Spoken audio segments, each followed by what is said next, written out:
So this is a tube of linen. I received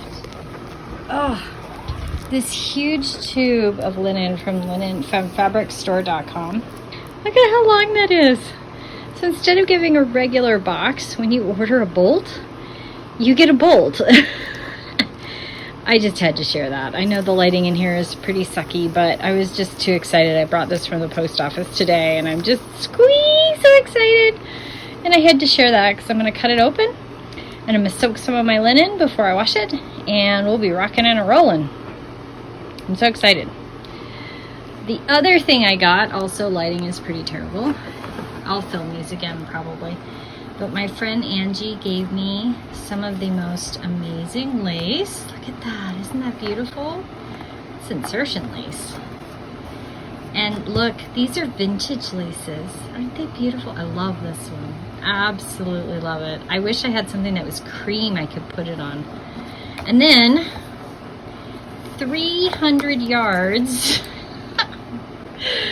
of this stuff. And it's got little hearts on it. Do you see that? Little hearts. Oh my goodness, I'm just so excited. And then you'll love this. I finally went through the buttons that she gave me a while ago, and I found these delightful gems. I thought they were broken at first, but they're actually deliberately divoted. They're metal, and there's in two sizes. There's these huge ones. Look, it's just huge. I mean, it's almost 1 inch square. These are 1 inch squares on my table. And then there's these small ones that are just delightful. They're so cute. Oh, I can't get over how delightful they are. So I'm going to be showing you more buttons and stuff in the next couple days as I go through stuff. And I'm getting ready for a big sew. So, I'll be back.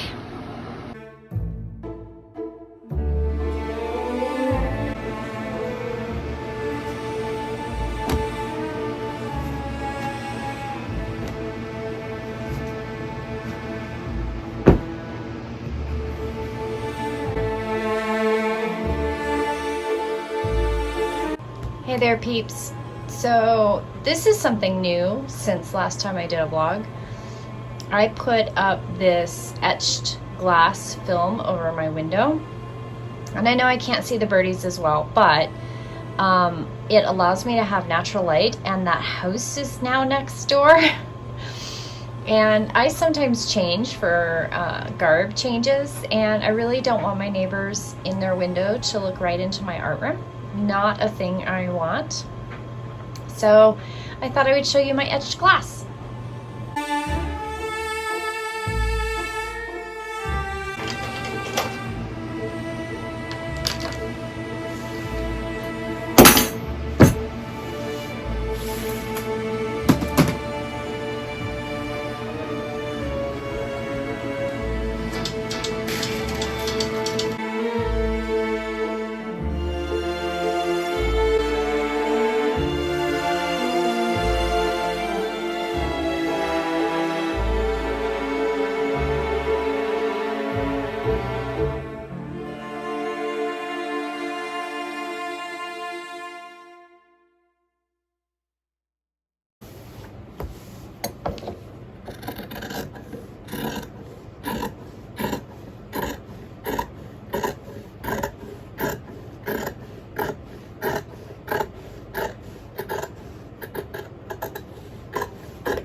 Hey guys, how are things going?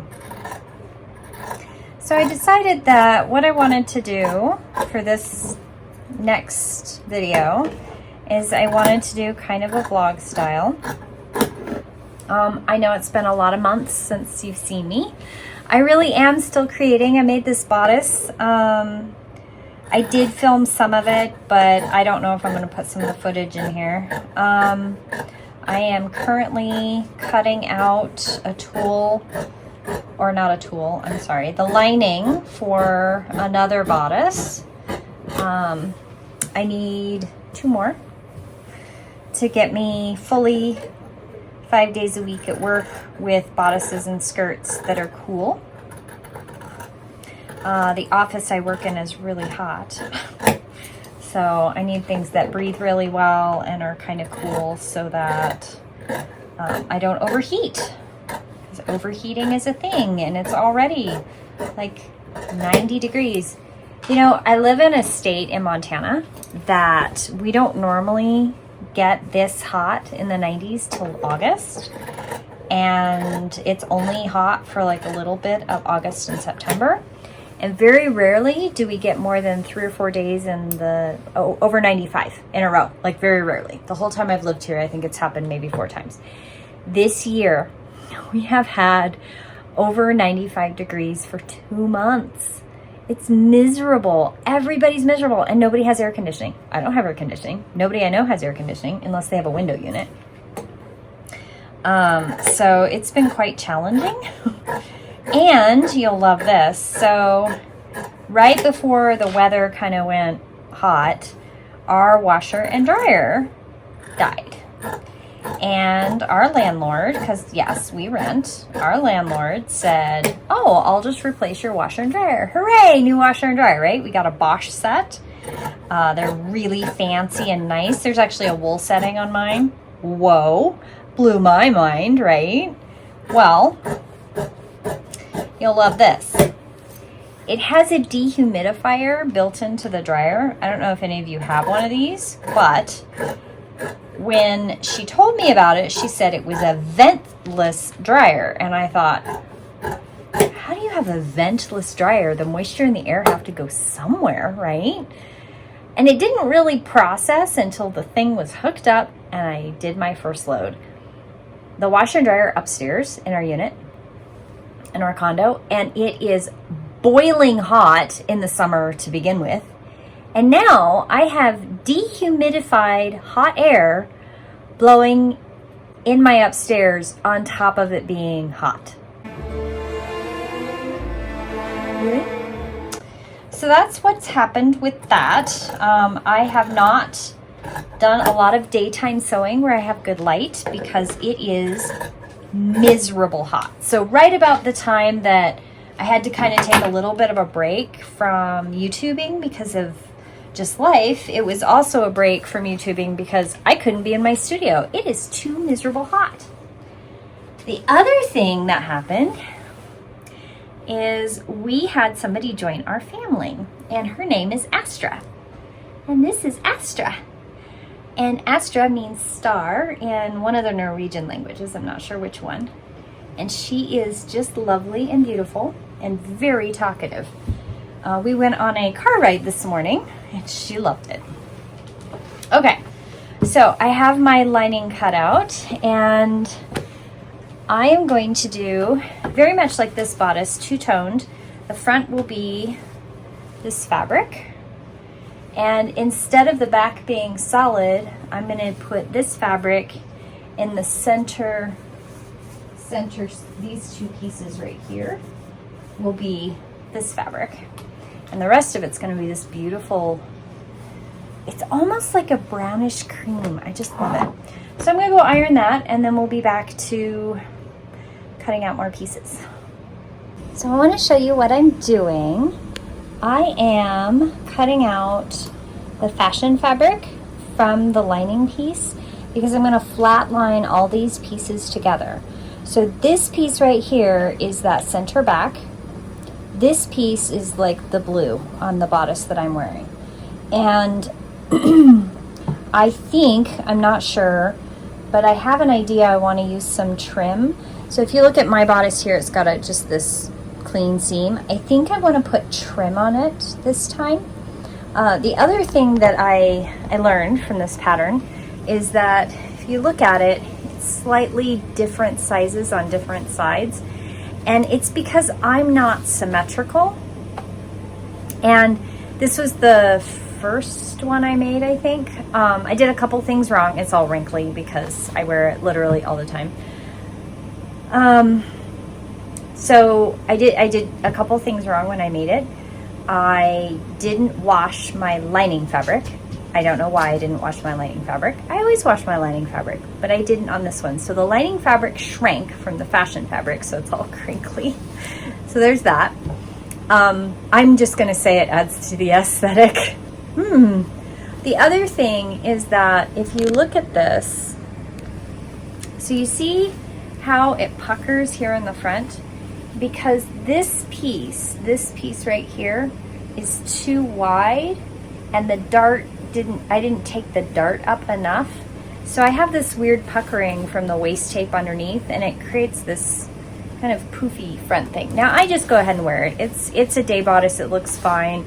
Nobody who doesn't know fashion or doesn't know historical dress is not gonna look at this and find anything wrong with it. They just do the wow factor every single time.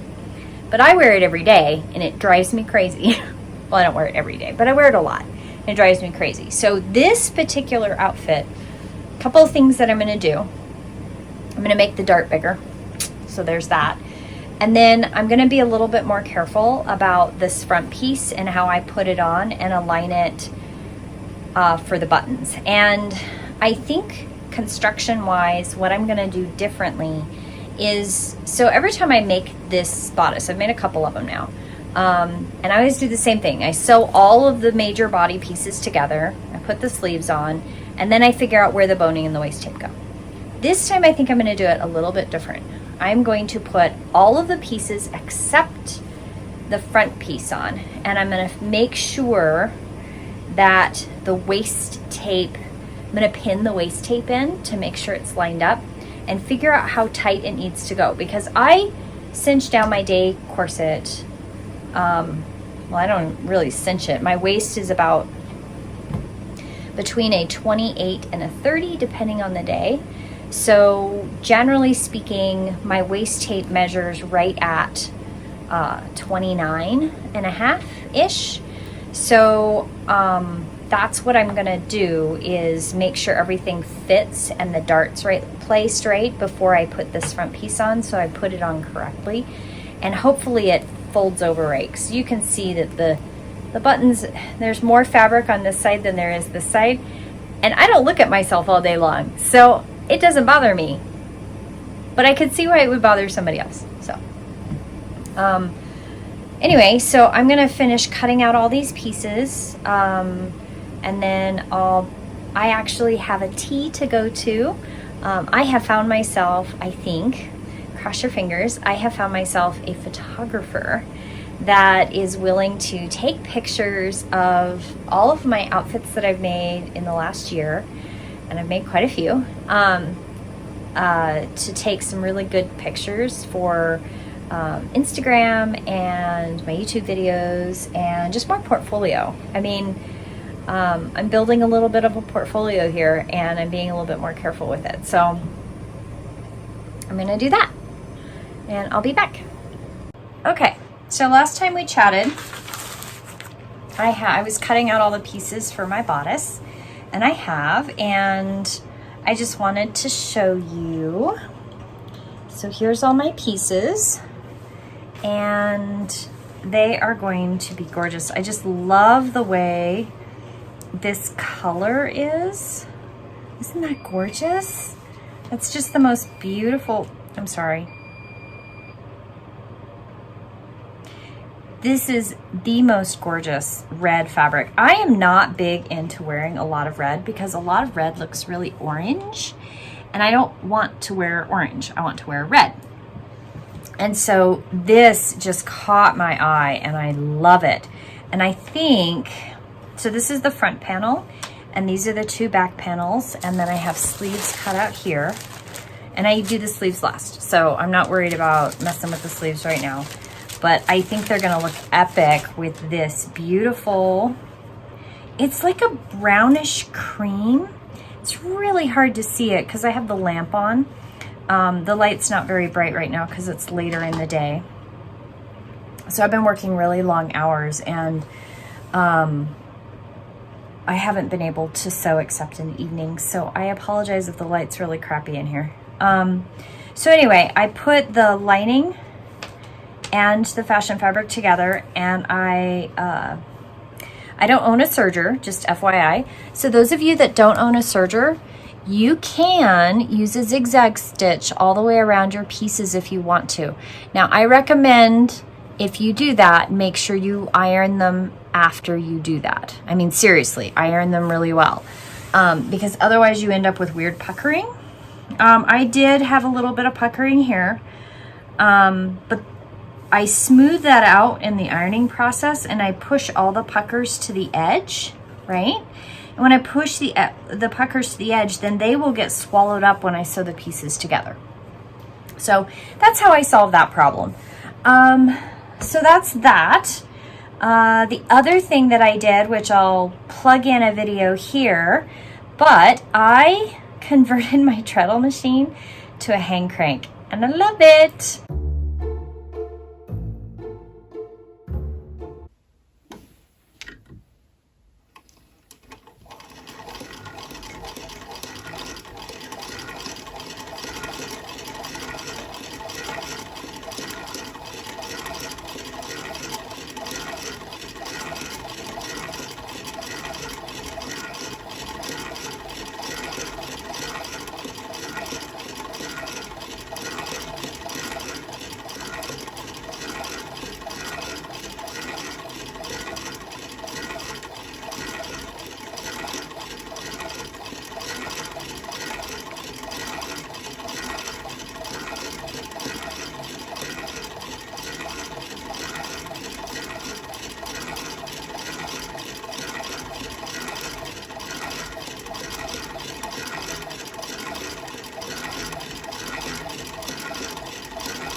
I love it, I love it, I love it. Okay, so what I'm gonna do now is I'm gonna piece all of the pieces together, and then I'm gonna sew them together, and then I'll come back and I'll show you what that looks like.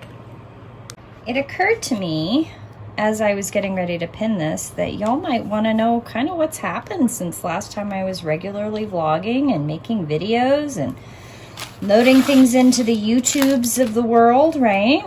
Well, I accidentally got myself hired as a manager in a hotel.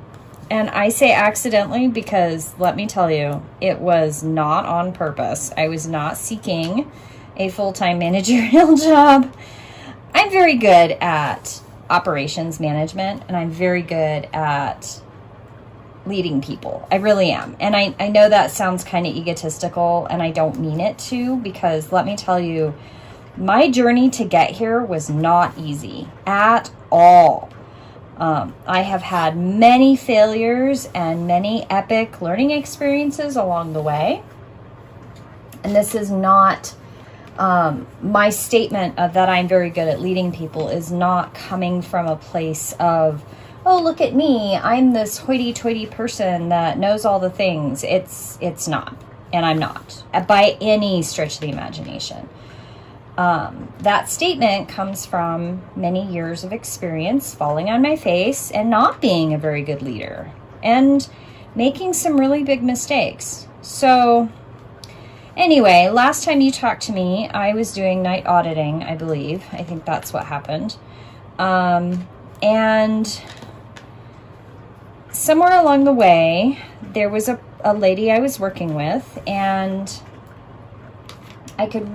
she really wanted to be a manager. That was her dream job, and she'd never had the opportunity to be a manager, and she's been in hospitality like forever and a day, right? And I thought, wow, I think that she should do it. Like, from a spiritualist psychic perspective, I could see the potential. I could see that it is an option in her blueprint for success. I mean, that she would have obstacles and she would need a really good support structure to get there. And so I backed her. I totally backed her. I supported her goal. I supported her in every way that I could. And so she started to drown, and there was a case, we had a kind of an employee scare where somebody got COVID, and so everybody who'd had contact with that person had to be in isolation, including her. And so corporate showed up because, of course, we're short-staffed, and, management can't be there, and it was just a really big kerfuffle. So corporate showed up and met me, and I basically got, for lack of a better term, kind of cornered into, oh my God, you have this huge skill set. We need somebody to be an assistant manager for this person that I had encouraged to become manager, or to apply for it, and she'd gotten it.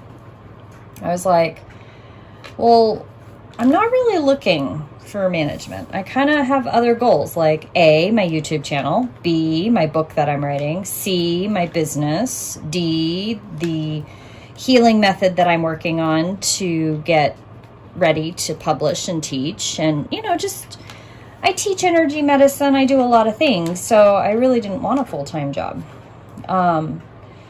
Basically, the only reason I was working there was to make my car payment, and then all my business stuff was separate. So, long and the short, she kind of persisted, and the lady who hired me, the corporate lady who hired me, was like, we really need your skill set. This person that we hired that you supported is kind of drowning. She needs help, and we would like you to help her. And I was like, okay, absolutely. I have that skill set, as long as I have days, because if I'm giving up my nights from night audit and I'm switching to a day schedule, first off, my health can't do swing. Like, I'm just too old for that. I have too many health issues. So there was that. And then the other caveat was I would be able to come back to the negotiating table in 6 months and say, because I wanted hourly, and they were like, no, this is a salary position. And I'm like, yeah, I know how that works. You work you to the bone until you drop dead. And I'm not willing to do that anymore. I have too much knowledge and experience under my belt to put up with that baloney.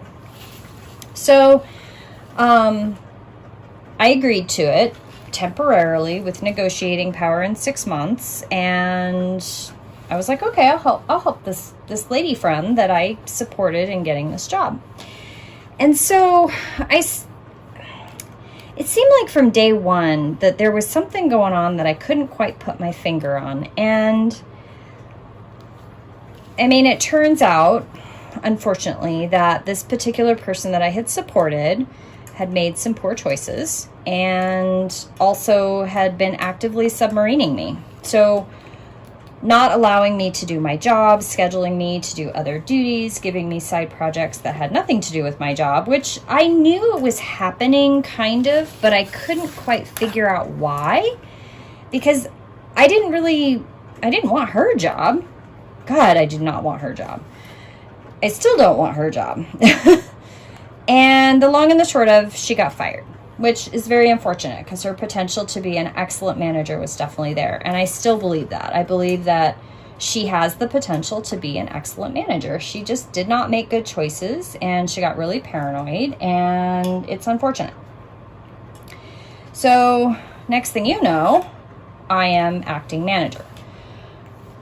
So lovely pickle that I got myself in. I went from a part-time position, which is exactly what I wanted, to assistant manager, which was not what I wanted, and to manager, which is really not what I wanted. And I am managing a property that is, fortunately for the company, it's right outside of an airport. It's very, very busy. The downside is that they've been through 7 managers in 2 years. The culture at the place needs a lot of repair. So I spend a lot of time coaching and encouraging and helping people feel better about themselves and liking their job, which, is all part of what a manager does, but also overseeing the facility stuff, which I'm actually very good at, all by myself. All by myself. Do you hear that? All by myself.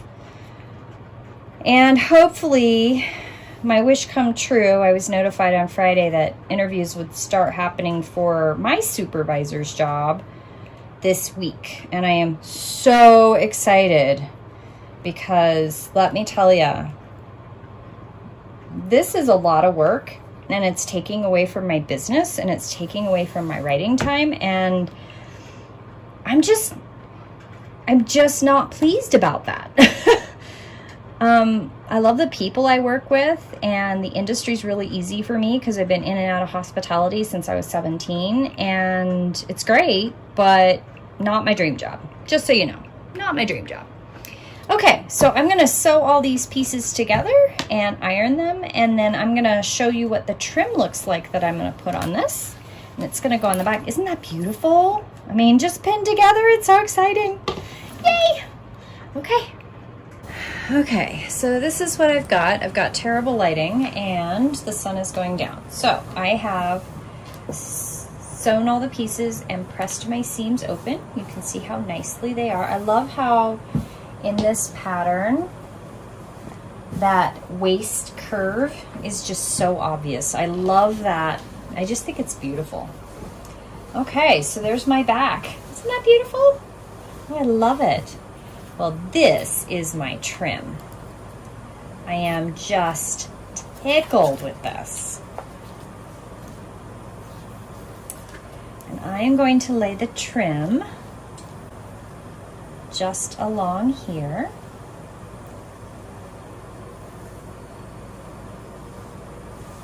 And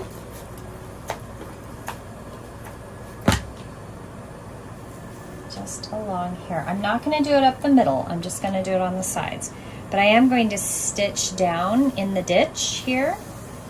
Actually, probably on both sides of the ditch to make sure this lays flat. And then I'm going to stitch on the trim. And yes, I am going to use the machine, and I'm going to stitch this whole bugger together that way. I just love the gray and red with this cream. I just think it really pops. You tell me. Well, you're not going to see this, but you know what I mean. I think it's beautiful. So back to my story and what's been happening. I haven't really been sewing a whole lot. I have been working on bounding box. My first box is going to be shipped out next week. I am so excited.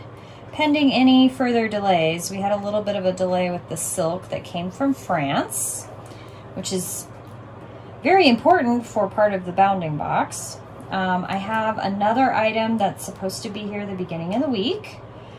And I think I had a really good turnout. You know, I didn't really want it to be really big the first time. I kind of put it out into the universe, like, let me just have the amount of boxes that I can handle this first go around. And that's exactly what the universe provided. Oh, hello, Astra. Have you come to visit? Okay, so that's that. And then the other thing is I got a kitty cat. Her name is Astra. She was from a shelter. I actually went and looked, and I was looking for a kitten, and they didn't really have any kittens. And my partner and I went to PetSmart, and there was a kitten, but the kitten had already been adopted. So then we went back to the animal shelter. I had been to the animal shelter a couple times, but I hadn't really met anybody that was like, oh my goodness, this is my forever kitty. And my partner, Luke, took an absolute shine to this young lady, and we brought her home. And in the animal shelter, she curled up in my lap in the room, and the tech was like, okay, she never does that with anybody, and we've had a lot of people look at her. And I thought, oh, well, okay, maybe she's decided I'm gonna be satisfactory to her. And then we got her home, and I mean, hardly any transition. She just made herself at home. She's very vocal, very talkative, and just sweet. It's taken her a while. I mean, it's been ridiculously hot, so she hasn't been exactly cuddly in your lap, but she's very friendly. And now there's a plane in the background. I am so sorry, guys. The noise and the lighting in this video are horrible. And hopefully so the SCA player in me knows that I should probably hand tack all this trim. But the practical day-to-day person that's going to wear this to work doesn't want to bother with that. Oh, that was not quite true. Oh well. Well, that's part of making daily wear. Sometimes you mess up a little bit. I think the trim is just a little slick, so on the next side I'm gonna have to make sure that I give it enough room. So it slid a little bit this way, so if you see, there's a little bit more there than I want. So I'm just going to be really careful to make sure I place it properly so it doesn't slide over and expose the cream brown more. I really don't want that to be. Oh, I'm going to love this. Woo! I'm so excited. I bought this fabric. I have another fabric that I want to go with this brownie cream color. It actually looks a little like medieval type patterning, or at least old style. It's really pretty. It's got gold flecks in it. I'm so excited to make something with it. Yeah, so I don't wear a lot of red. I kind of decided somewhere along the way with my historically inspired wardrobe that I kind of wanted more color, but I'm kind of picky as to what color. I mean, oh my goodness, this last year when I realized I had like 5 skirts that were blue, that's a lot of blue skirts. Or maybe it was late last year, early this year, I discovered I had like 1, 2, 3.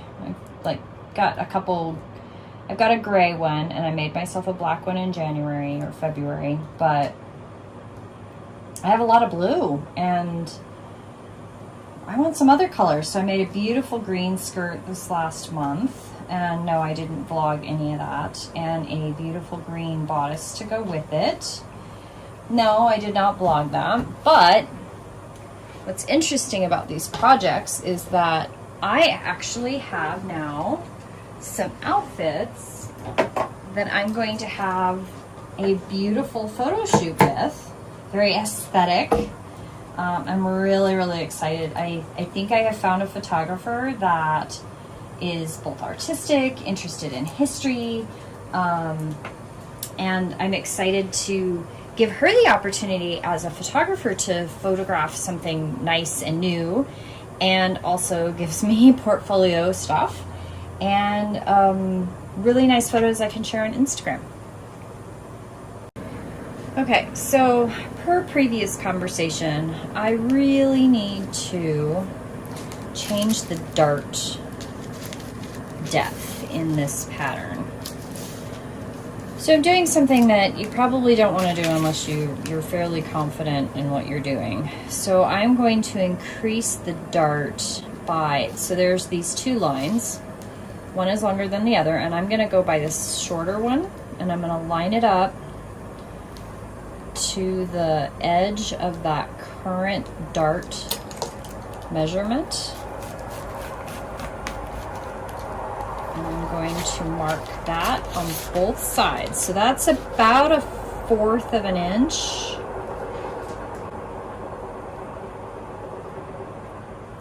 I'm being as careful as I can to not lose the shape of the dart or move my pattern piece any more than possible. I'm using a curve because I know that these lines are fairly curved. Oh, the lighting just gets worse and worse. I really don't want to get my light boxes out because it heats everything up in here so bad. And it has been so miserable hot. And as soon as I get hot, I'm no longer able to concentrate long enough to sew anything. I don't know about how y'all are, but I don't do heat well. Okay, so there's our line, and I'm going to get, so I'm using a friction fine line pen. And I'm just gonna line all my little dots up here. I also know that my darts go up a little too high, so I don't want them to go up as high as that line is. Just eyeballing it, because I already know, like,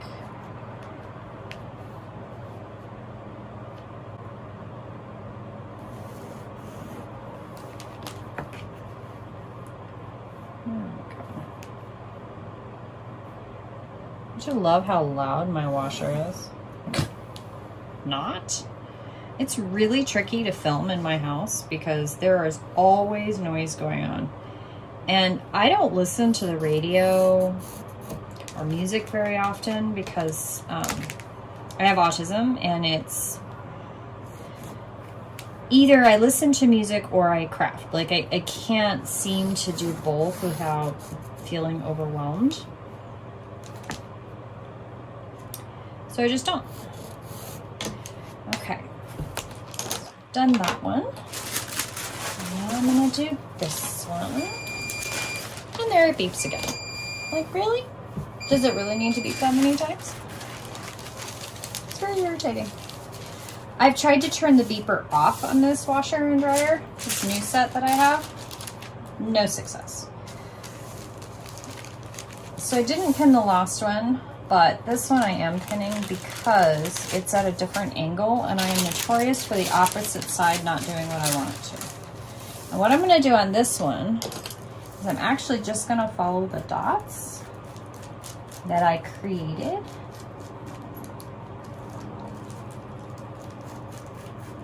And I'm going to angle to touch that, because I already know I angled the other one.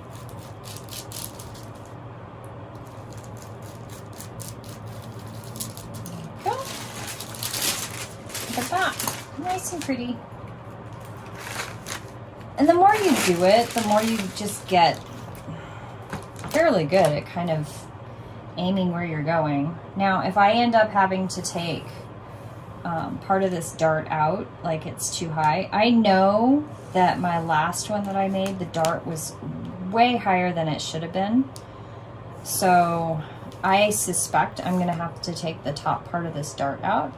And I'm kind of okay with that because I already know that I'm going to be fiddling with some of the fit in the waist and in the front piece.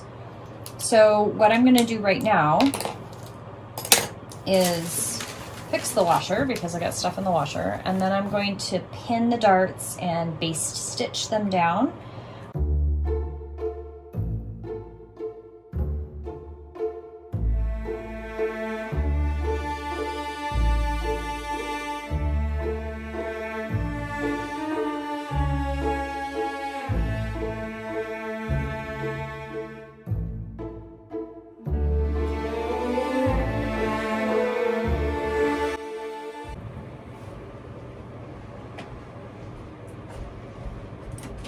Do you want to come in, Astra? Astra? Astra? Oh, come here. Yeah, come here. I got the door open now. You want to come in?